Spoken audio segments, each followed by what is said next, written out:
José Victoriano Huerta Márquez fue un ingeniero, político y militar mexicano.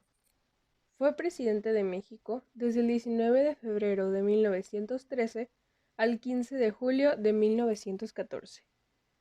Fue conocido por establecer una dictadura militar y un mandato lleno de violencia. Para poder llegar al poder, organizó, junto a otros aliados, un golpe de estado al presidente Francisco I. Madero, que fue conocido como la Decena Trágica. Victoriano fue bien conocido por ser muy ágil para pasar de un bando a otro, por lo que establecía alianzas con políticos y terminaba por traicionarlos. ¿Qué hizo en la Revolución Mexicana? En 1890, siendo coronel, combatió a los indios yaquis y los mayas de Yucatán y Quintana Roo, valiendo su incorporación a la Suprema Corte Militar de la Nación.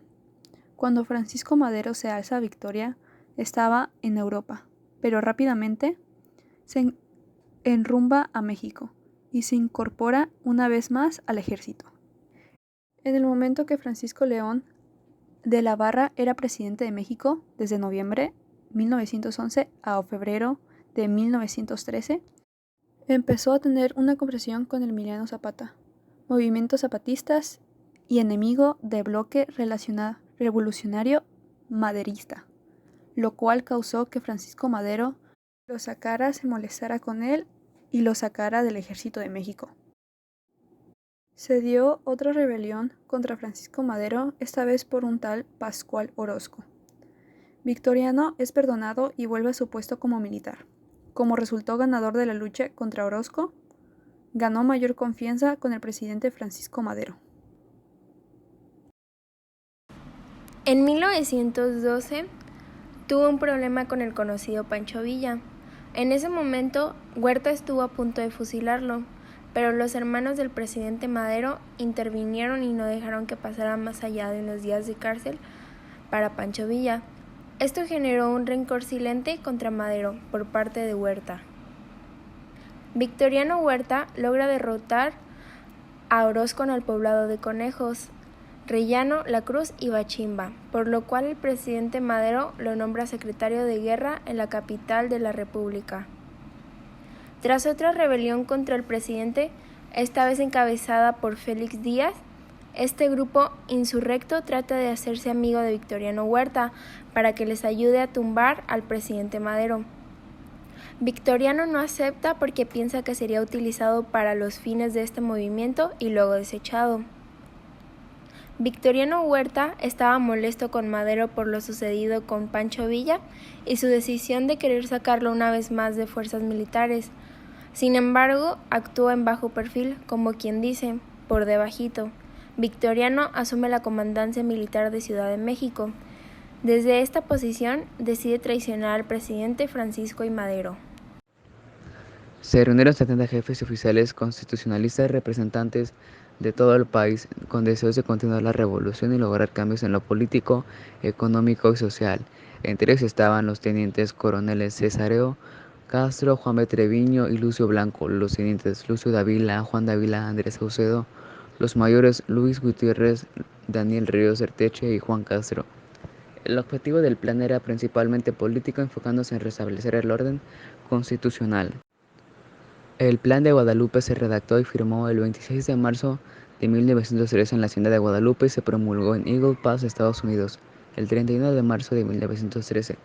Los jefes oficiales que participaron en su elaboración discutieron y aprobaron un plan legislativo que solo busca restablecer el orden constitucional. Fue un documento austero y un llamado patriótico a todas las clases sociales. El Plan de Guadalupe consta de 7 breves artículos y que dentro de su artículo primero podemos encontrar que desconocía a Victoriano Huerta como presidente de la República. De igual forma, dentro de su artículo segundo se desconocía a los poderes legislativo y judicial y a los gobiernos estatales que reconocerían a Huerta. Nombraba a Venustiano Carranza primer jefe del ejército constitucionalista y señalaba que al ocupar la Ciudad de México, Carranza se encargaría interinamente del poder ejecutivo y convocaría a elecciones. ¿Qué hizo durante su gobierno? Llega al gobierno a través de un golpe de Estado, un golpe que fue conocido por todos como la Decena Trágica. Estuvo involucrado el embajador de Estados Unidos, Henry Lane Wilson. A este trabajo en equipo se le conoció como el Pacto de la Embajada.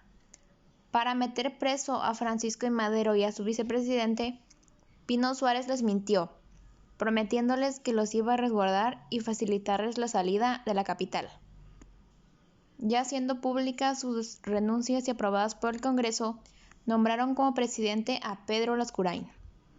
Lo curioso es que este hombre duró solo 45 minutos como presidente, ya que Victoriano Huerta asumiría la presidencia constitucional inmediatamente.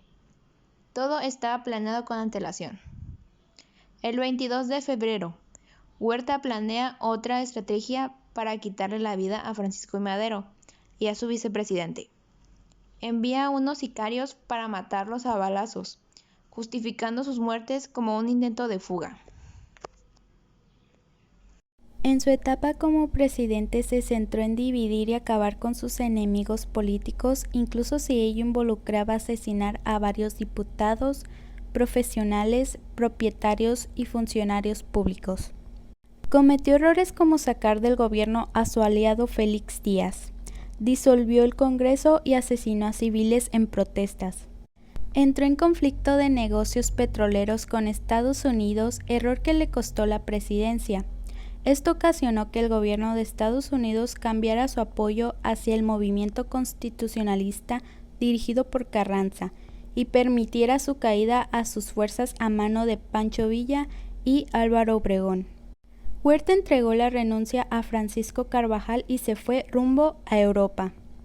Pasa por Inglaterra y España.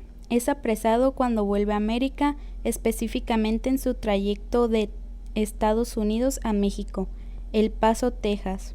Dado que estaba negociando con el emisario del gobierno de Alemania la forma en que, supuestamente, iba a asumir de nuevo la presidencia de México y desde allí iniciar una guerra con Estados Unidos. Fue encarcelado en la prisión militar.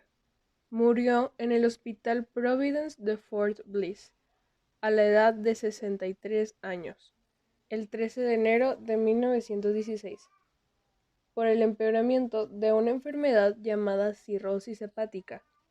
También dicen que pudo ser envenenado.